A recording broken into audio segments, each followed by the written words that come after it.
Is this rolling? Yeah. Hi guys. Quarantine. Well, it's been, I don't know, I guess I've been kind of used to the whole quarantine and lockdown stuff now. I have my own studio at home, so that's where I basically just make all my music. I produce my own songs, so music itself wasn't really a problem. Yeah, it's been like music 24/7, I guess. The music kind of started when I was around 10. My family listened to a lot of music. My dad actually was in a band back in college. My mom used to sing in hotels, and my grandpa was a big fan of the Beatles. And I guess I grew up in an environment where everyone listens to different styles of music. And I guess I kind of incorporated that as I grew up, and as I grew older, I kind of, I guess, made my own thing. I listen very randomly in terms of like different artists and stuff. I would listen to like the 80s this week, and then I would move to like hip hop the next week. But yeah, I mainly listen to a lot of Lainey though, a lot of Lainey, a lot of Harry Styles as well. And that's kind of like what inspires my music more in terms of like the elements that I put into my production and everything. So, oh yeah, there's a lot of influences in terms of like artists and stuff, because like I listen to a lot of John Mayer as well. Charlie Puth, and these kind of like artists, I kind of incorporate these artists and how they do their music in the music that I create. So it's kind of like a merge, and I would kind of think of it as, what would John Mayer do in this track, or what would Charlie Puth do in the production? So yeah, it would be a mixture of everyone. Oh yeah, there's been like a lot of songs that I've created with that vibe, which is kind of like, I guess, sometimes the goal of mine, because like I would go to a very hard-on John Mayer track or like a very big Lainey influenced track, and that would be kind of the goal. So it really depends on the track as well. Yeah, there was some instances like that before. I think it's mainly because of every time I listen to them, they've been kind of like my heroes, especially Lainey. I've been into like production and performances because of Lainey. They're kind of like my heroes, Paul Klein and everyone, so yeah. Well, it started with my grandmother. She was the one that really pushed me into going to auditions. I would go to The Voice Kids and all these other TV shows, and she would really push me because like I guess she saw the talent in me before. Like I was just a kid who just enjoyed the music in general. I didn't really look at it as I guess a fame thing or whatever in the future. But yeah, I'm very blessed to have such a supportive and yeah, just a loving grandmother, and I wouldn't be here without her. The creative process of my songs normally starts with me in just the studio, or like an idea just pops out of nowhere. But yeah, everything that I do in terms of production and mixing and everything comes down to my studio. And yeah, with Beanie Beanie, I was at my peak of love, I guess. I was in love at the time. It didn't really work out eventually because I was too young for like all the relationship stuff. But yeah, that girl, which is my Beanie Beanie, made me realize that yeah, there is love in this world. And with the album, the album, I wrote these songs through my lowest of lows. And during those times, I was at, I guess, my saddest point of life, and that's kind of how it represented the title Episode, because a lot of people would normally tell me, nah, here he is again with another episode, or here he is again with another drama. But unfortunately, I didn't really want that personally. I don't think anyone wants to be sad or go through these episodes. So yeah, it feels ironic to put it in the title of the album, but it just feels perfect just because of the impact that it made to my songs. Yeah, it's crazy because like I remember starting off the whole music thing to inspire a lot of people and to influence a lot of people who listens to my music.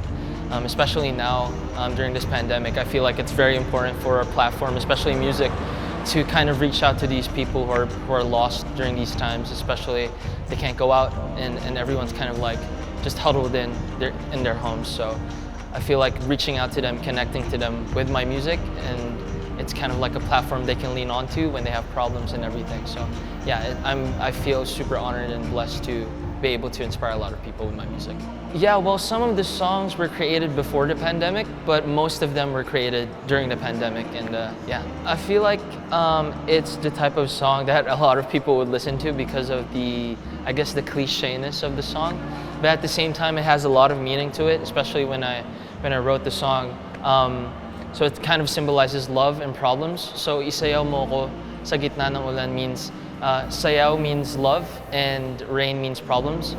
So it just shows na kahit anong problem na pagdaanan mo or whatever, I'll be there to dance with you kahit pa nasa gitna tayo ng ulan, which means gitna tayo ng problems. So yeah, a lot of people I feel like just, you know, loves the rhythm and everything, and as well as the lyrics. I guess it would definitely be waiting for people to respond to the songs.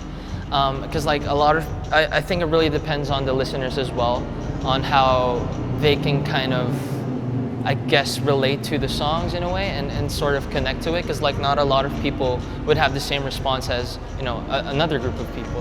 So it just really depends on the listener and what they go through. And if they can connect to the songs, even if it's like 10 people who listen to it, yeah, I would be really glad and just really happy about it. Island Records, how it all started. Yeah, so Enzo Valdez, my kuya Enzo Valdez is actually a very close friend of mine. He would direct all of my music videos before, with my label before. And luckily, after a few years, he was like, I'm going to be the managing director of MCA Music Philippines. And I was like, no way, that's not true. And then eventually it was legit. I think I was the very first person to sign under Island Records, and the first person he signed in the label as he comes in the company.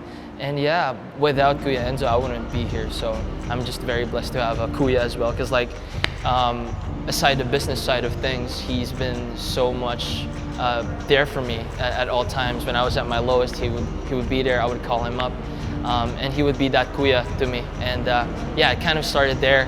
And yeah, and then eventually it just kind of blew, I guess. Really cool. Well, it's really cool.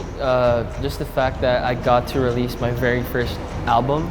I got to make the 14 tracks and everything, and kind of went into the process of making an actual album. So with that, it's just, you know, it's just amazing. But yeah, with the pandemic, I feel like it's more of actually it's more of an advantage for us, especially a lot of people would lean towards music as entertainment during this pandemic. So yeah, I think I guess it's a kind of a cool way to put it out there. I feel like I said, it was kind of like an advantage more than being scared to actually put it out. I think it's more of just a challenge of, I guess, fighting myself, whether it's you know, it's I did it justice, or like if people would listen to it. I think those are kind of like the first time debut album jitters that you get before releasing something. So, right. So episode has different scenarios and different stories with the songs, and it's basically about love, heartbreak, a lot of life lessons as well. It really depends on the perspective of the person who listens to it. But I feel like it's a perfect time for it, especially now because of the mental capacity of how it can connect to a lot of people. Nowadays, I see a lot of, especially in my age, our generation, and actually older generations as well, there will be cases where they would be lost during these times, being alone at home, not being able to connect with, you know, family physically and like friends physically. So yeah, I think I can connect with them through these stories. At some way they can kind of express themselves through the songs. I would be super down to collaborate with my Island Records label mates, like Fern, and I don't know, maybe like I've always I guess it's always been in my wish list to kind of collaborate with my coach in The Voice, which is Coach Bamboo. That would be a really cool track, I guess. And I guess internationally would be, of course, Lainey, John Mayer, of course, and Charlie Booth, maybe. PostPandemic. I guess I see myself just continue making music. You know, right now I'm just very fortunate to be able to release my music and like release music in general. Not a lot of people would have this opportunity, so just being able to do that is just such a blessing.